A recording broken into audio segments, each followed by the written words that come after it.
Hi, and welcome to Koi Channel.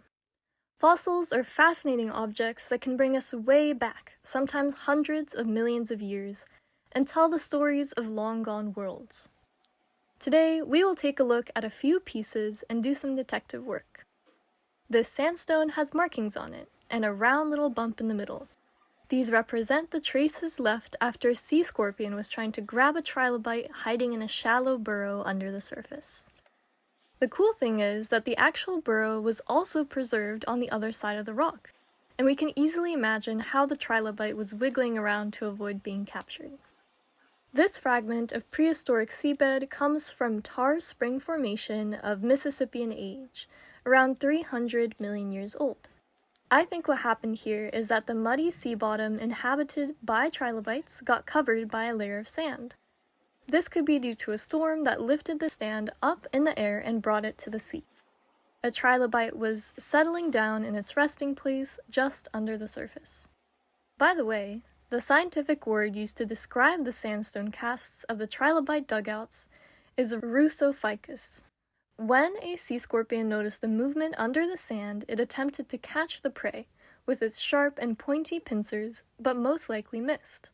Otherwise, the markings would be different. Some features to pay attention to when looking for trilobites are the signs of predation. This particular specimen of trilobite from Wheeler Shale, Utah, could potentially have been bitten by a predator. This small, round dent on the exoskeleton may be evidence of that. Finding imperfections with stories behind them is fun, right? Moving on. Samara is the term used for the winged fruits like this one. It was embedded into soft, fine sediment of a lake during the early Eocene period. There is the shell of a snail on the opposite side of the slab, and if you take a careful look, you might notice signs of another fossil on the cross-section between the layers of sediment. It's probably a fish skeleton, the type of fossils the Green River Formation in Wyoming is famous for. Not just fish bones, but bones of land animals and imprints of plants can also be found in this formation. Another fossil from the Green River Formation is a cricket. While going through a pile of specimens that were on sale at a local rock shop, we noticed an elongated structure near the imprint of the cricket. It looked like an abdomen of a dragonfly or a cranefly.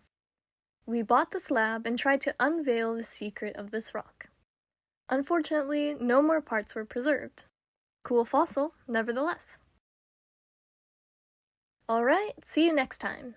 Meanwhile, check out our other videos on our channel for more stories about nature. Good luck in your adventures, and bye-bye!